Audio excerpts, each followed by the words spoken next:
Hey everybody, welcome back to my channel. It's your girl Tiffany, and today I'm finally filming my labor and delivery story for you because Brian did not record everything like I asked him to, and he got mostly himself like he was in labor, because I watched the video and he literally got 25 minutes of his face. That's a fact. But as you can see, we have a special guest today. It is Brian, and he is going to help me tell the story of what happened. So if you're interested in finding out how all that went, then make sure you keep on watching, and then I'll link the video on his channel down below of the vlog that's mostly him giving birth, and so y'all can go to his channel and watch that. So that's it. Oh, damn thing. Okay, so I was due the 22nd, as much of you know, because I told y'all, and I also told y'all a month before that I wasn't going to still be pregnant on May 22nd, and lo and behold, I was still pregnant on May 22nd. So that was that. He was home, so it was okay, but it wasn't okay because I was still pregnant on May 22nd. So I have been having headaches all week, but like on and off, but not like a big deal. Nothing that I was like, oh my god, I'm gonna die, I gotta go to the doctor. But then Sunday rolled around, and the Sunday was 27th. Was it 26? 27. I had him on the 28th. Yeah, so Sunday was the 27th, and I was having really bad headaches, and so we went to the doctor, to labor and delivery, not the ER, but to labor and delivery, just so I can get checked out. And oh, shut up. And come and find out, my blood pressure was it was high, and so that was contributing to my headaches. So I did not think I was going to be staying there because, I mean, it wasn't really nothing excruciatingly wrong with me. I just didn't think I was going to be staying there because I was scheduled to get induced on the 29th, which was that Tuesday. But Brian got there and he was like, so you're probably going to stay. But I'm like, no, I'm going to be home. I'm going to go home or whatever. I said you was going to stay because you was already overcooked. But I didn't think I was going to stay because I was scheduled to be induced 2 days from then. So I thought they were just going to send me home and be like, we'll come back on Tuesday. See you Tuesday. But anyway, the lady was like, do you want to get your IV now, or do you want to wait until we see if we're going to keep you or discharge you or let you go home? Because I didn't really check in at that point. So it was just if they let me go home or not. What that day was normal. I didn't feel like nothing. I mean, besides having the headaches. I think they said because your blood pressure was up. Yeah, my blood pressure was really... I wouldn't know that being at home, though. I just knew that I was having headaches, and I don't really get headaches. So that was really the only reason why I just like, okay. I called before I went, though, and the lady was like, okay, yeah, come in. But come to find out, when they hooked me up to the monitor and was like checking his heartbeat and all that, I have been having contractions, and I've been having like back pains all week, but I wasn't thinking nothing of them. I was just like, well, they're back pains. I've been having back pains the whole time I've been pregnant. Come to find out there was back contractions, and he was like, oh, well, I can see that you've been having contractions because I can see them on the monitor right here. But I wasn't thinking nothing of it. So anyway, I ended up getting, what is the word? Because, you know, discharge means you stay admitted. I ended up getting admitted into labor and delivery. So we got to the room at like, what, 12? Because I think on the paper said we got admitted at 12:05. Yeah, it was about 12, 15 or so. So at this point, I still wasn't actively in labor. So they were going to induce me. So they ended up putting some, I still don't know what this thing is called because I can't remember, some balloon. Fully bulb, that's what it's called? I don't know. Well, it's something they put up in my cervix to help me dilate to 3 centimeters, because this whole time I was only dilated to 1 centimeter, and I have been dilated to 1 centimeter at this point for a while. So they put that inside of me, and they put that in there like 12:45. And then they took it out at like 5:30, 5:45, and then they put me on the Pitocin to help me dilate even more. So they put me on the Pitocin at 6. About 5:45, 6 o'clock. Well, because the whole time I had the thingy up inside of my cervix, like I was contracting because obviously it's in my cervix, so it's making me contract. But it wasn't like it was more so uncomfortable because it was shoved up in there. The Pitocin is just what you get through the IV. And they started giving me that at like 5:45, 6. And then, this is AM. Oh, by the way. If I didn't say this is in AM. And I started like actively having like continuous, frequent contractions at like 6:45, 7. And they were coming maybe like every 3-4 minutes. And they were getting like bad. But during this time where I had the little bulb thing up inside my cervix, he had left to go get our hospital bag and the baby's hospital bag. And supposed to be going to take a nap, but he didn't end up taking a nap because I found out later on that he was playing a game while he was gone at the house. Even though I knew he wasn't going to really sleep when he got back to the hospital, which is why his job was to go home, get the bags, and rest. But he chose not to do that. But whatever. So I'm having contractions. He falls asleep when he gets back to the hospital, which is what was leading me into saying that. So he's in his chair. I don't know how he was this asleep in this chair. You could have woke me up. He was in this chair. I'm not mad that you fell asleep. I'm just saying I don't know how he was this asleep in the chair. Because I've sat in the chair. It's not that comfortable. You could have woke me up. Wow, he got back at like... When did you get back after that episode? So like 6:30? Yes, like 6:30, 7 And he fell asleep in like 20 minutes. And this is right when I started having like frequent contractions. So I'm like in the bed, like leaned over on the rail, like breathing and all. Just like. You could have woke me. I said you could have woke me up. But he's sleeping, so I'm like, but I don't want to wake him up because I know this is going to be a long day. So I'm thinking, when these get worse, then I'm going to need to wake him up. Or when something's really going on, then he's going to need to be up. So I'm going to let him sleep right now. So, but the contractions, they just steadily kept getting worse. And I'm just sitting there like, I feel like they're coming the same amount of time apart. They got to like 2-3 minutes apart. But they just started getting worse. So like I'm just in there. I'm holding to the bed. So like I was breathing through them. But it wasn't like, I don't know how people do this natural. Because bump that, I wasn't going for that. Because I had got the medicine that they put in your IV. Well, I had the little fold. What is that thing called? Whatever they shoved up inside of my cervix.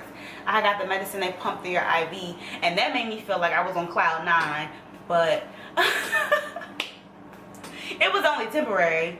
And he didn't like it. His heart rate dropped when I got that medicine. So that was my first plan. I wanted to get that medicine. But since his heart rate and stuff started dropping, well, it kind of was fluctuating anyway, but then when it started dropping because of the medicine more, I was like, okay, yeah, we're not going to do that. So, at this point, I don't have no medicine. I'm just contracting or whatever. And I'm just thinking to myself, literally, the only thought that's running through my head was like, how do these bitches do this natural? Like, how do they go through 12 to 24 hours of labor with no drugs? Because I'm just thinking, this can only get worse because your cervix is only getting bigger. Like, it's no way you are sitting from 3 centimeters to 10 centimeters with no drugs. And to the females that do it, you the real MVP. Because that's not me. That's not me. Okay, first of all, I was in there looking like I got hit by a truck. I had no eyebrows on. My lips was probably dry. I was in there like on ice chips. I didn't want no water. I just wanted ice. I didn't want no water. Like I'm just in there looking rough. Like I had a hard life my whole life. Not just today. My whole 23 years of life. This is how I was looking. And so when he finally did wake up, I guess I want to say was it right when I was about to get the epidural? Or was it like, maybe like an hour before? I was like an hour before. And the anesthesiologist, well, the nurse came back in and she was like, well, do you want to get, have you decided if you want to get pain meds or not? I'm looking at her like, girl, anybody ever say I wasn't getting no pain meds? Where'd you come up with these stories from? Hell yeah, I want to get some pain meds to bring me the drugs. Okay, bring me the drugs. Okay. So they left out and the anesthesiologist came back in and did he come back in and explain first? I know he explained to me when I first got like admitted at night. I think he explained it again. And then he came back. Did he explain it again? I think so. I feel like I had a different anesthesiologist this time. Or did I? I don't know. I had 2 anesthesiologists throughout the day because whatever. Obviously, we changed shifts, number 1. And we were there for like 3 days, 3 or 4 days. We was there. They changed shifts twice while we was there. So, he came back in and explained everything. He was like, if you don't like needles, don't look at the needle. But meanwhile, I'm thinking, I'm about to be sitting over the bed. I don't give a damn about this needle. You about to put that shit in there because we got to get this shit popping, okay? put it in there. He don't like needles. I hate needles. I hate needles with a passion. So he's the one that will be looking at the needle, and he's the one that hates needles. So he has to comfort me getting like through this needle. I really have no idea. Like, he tells me how long it is, but I didn't see it, so I can't put my brain together. Like, I know exactly how long it was. I have no idea. I didn't have no interest in finding out how long it was. I just knew I was getting it, basically. So he came in and they told me how to lean. So like, if you had a baby before, you know, like you hunch over, but they're like relaxed. So don't like hunch over and have your shoulders up to your ears. Still mean when you hunch over, your first instinct is to put your shoulders up, but whatever. So I'm hunched over and I'm like leaning on him. So I guess he looks at it because he told me how long it was. I guess he glanced at it. I don't know. And I'm just leaning like with my head down like this, like praying. All right, girl, you got this. You got, like, giving myself a pep talk, like, but in my hand. So he sticks the needle in my back to do the numbing needle, and that wasn't bad because I was terrified of the numbing needle. I was like, oh my god, he gonna put this needle in my back. I ain't never be able to walk again. Forget being numb. I'm gonna die. I knew in this process when he's putting this numbing needle on my back, I was gonna die, and I was like, I can't go out like this. I wasn't built for this. So he put the numbing needle in, and it was okay. But he put the epidural needle in. That was a whole different ballgame because I was numb, so I didn't really feel it going in, but I felt it in my back. So like, as he's putting it in my back, I'm feeling it in my back, and I'm just like, what the fuck? I'm like really having a mental breakdown while this is happening because I'm like crying because it's uncomfortable. I don't really know how to describe the feeling of the needle going in my back. I have no idea how to describe it. It was like a tingling, warm, but not in a good type of tingling warm. It was like I didn't like it. So I'm leaning over, I'm crying. It's a lot of pressure. So I'm breathing all hard, you know, all this is happening. So he said he had to pull it back out and then put it back in. He said he couldn't get it where he needed to go. And I'm just like, stop, yeah, I'm going to be paralyzed. So why this is how I'm thinking is I'm going to be paralyzed and this is happening. This is happening. So when I finally got the epidural, after it kicked in and all that, I felt great. I didn't feel my contractions. I didn't feel nothing. They're like, oh yeah, you're actively having your contractions. Your contractions are frequent. And I'm just sitting in the bed, living my best life, talking and laughing and giggling and shit. And I don't know when a contraction is coming, and I'm loving it all. Just living. So they come back and they check me after I get my epidural. And before I got the epidural, I was only 4 centimeters dilated. No, you were 6. I was 4 before I got it. And So in this whole 4.5, 5 hours that I was contracting prior to getting the epidural, I had only dilated 1 more centimeter than I was when they took that little balloon joint out of my cervix. Okay, so there's that. So that was disheartening and that was hurtful in its own. And so once they gave me the epidural, they came back maybe like 2 hours after and they checked and they were like, okay, well, you're like 5.5, 6. And so then they left again. I'm still talking, you know, whatever. But this whole time, my blood pressure is still fluctuating. And his heart rate is still fluctuating. And it's not good because his heart rate is getting really low. And my blood pressure is getting really high. So they kept coming in back and forth to check. They had the monitor on my stomach. They ended up having to take the monitor off my stomach because they kept losing his heart rate. And they had to put a monitor up into my cha-cha, so they could put it like on his head so they could monitor his heart rate from inside because they couldn't get it from the outside anymore. So when they came back after they put the monitor and they were monitoring his heart rate a little bit more, then they checked me again and I was still only 6 centimeters. So at this time the room is full, like with my mom's there, my best friend's there, his parents are there, and his grandmother is there. So the room is full at this point.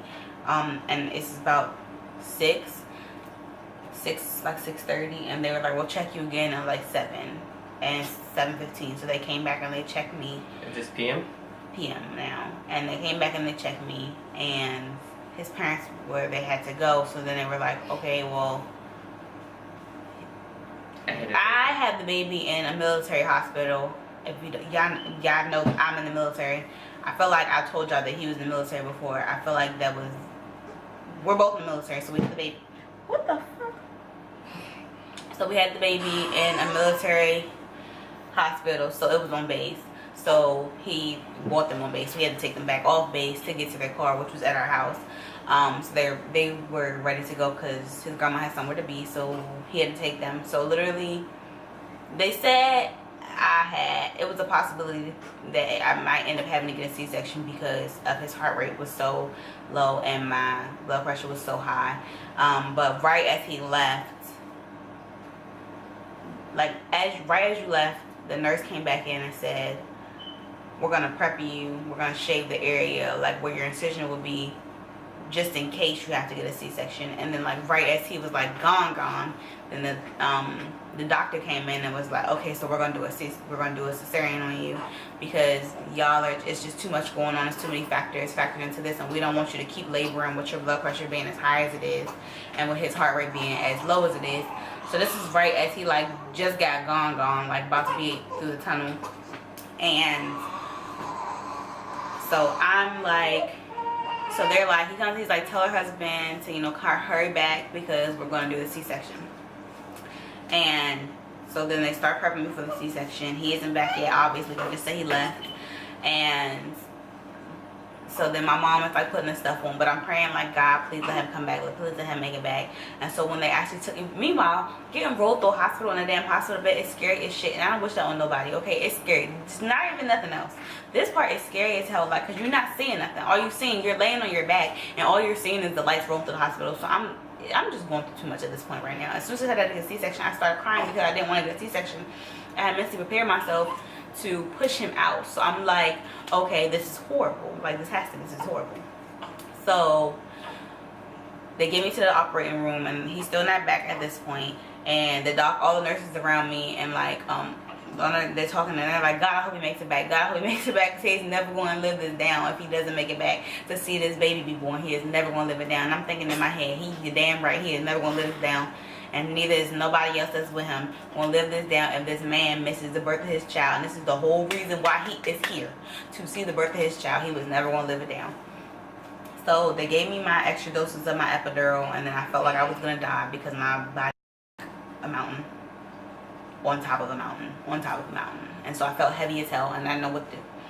So I started freaking out, I started panicking, and then I wasn't getting numb enough, so they had to like tilt the table because the epidural works with like gravity. So they tilted the table to see if the epidural could get more on the side that it needed to be on. So they gave me another dose of epidural.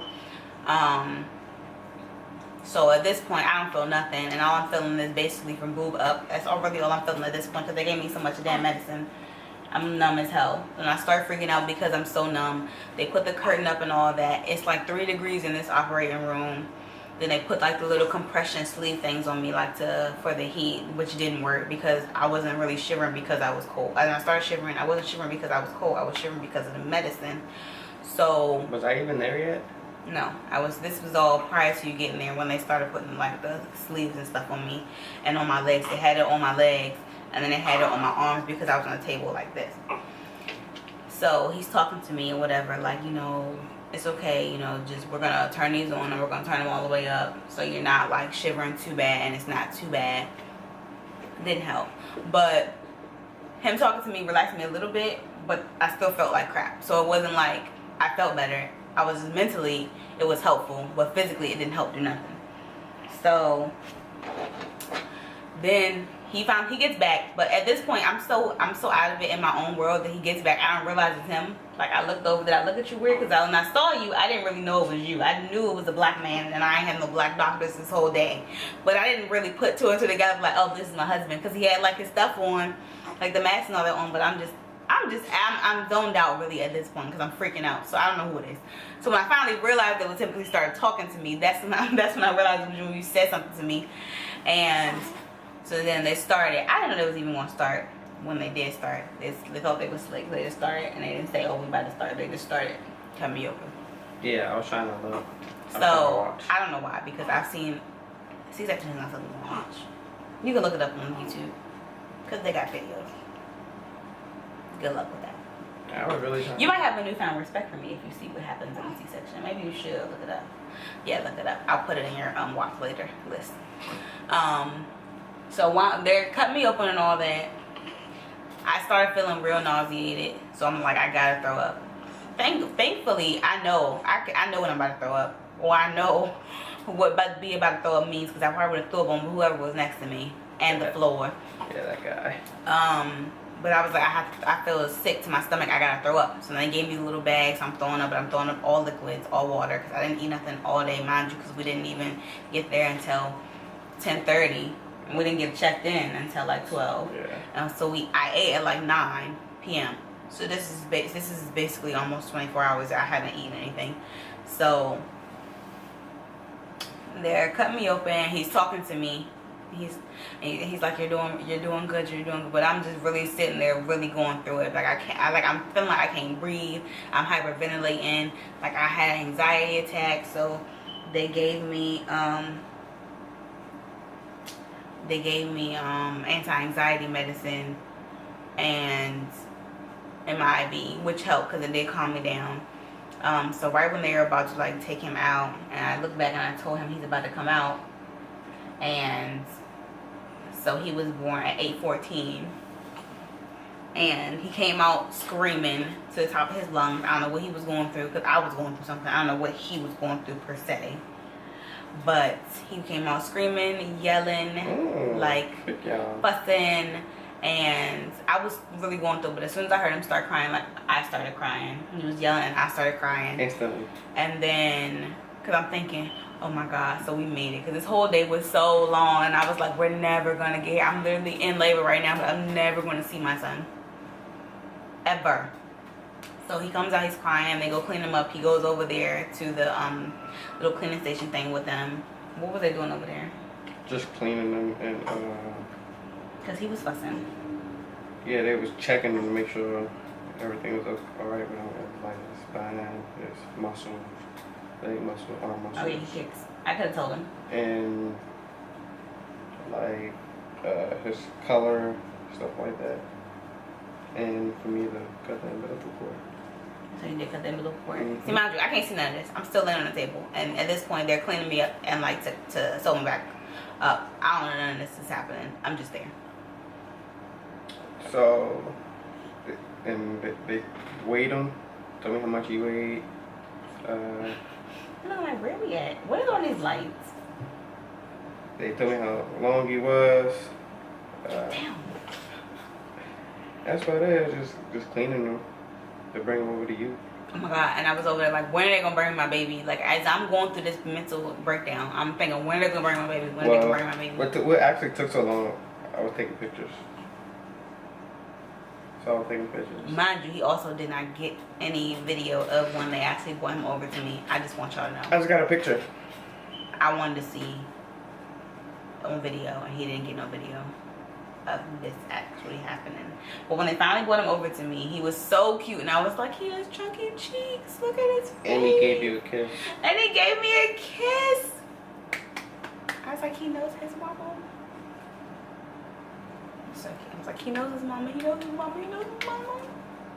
And then they took him away and left me in there to die and get sewn up for 35 hours. I swear I was in there for so long getting sewn up. Yeah, you was in there for a long time. I have no idea what time it was or how long I really was in there, but I just felt like I was in there for so freaking long. Look at your picture ready already.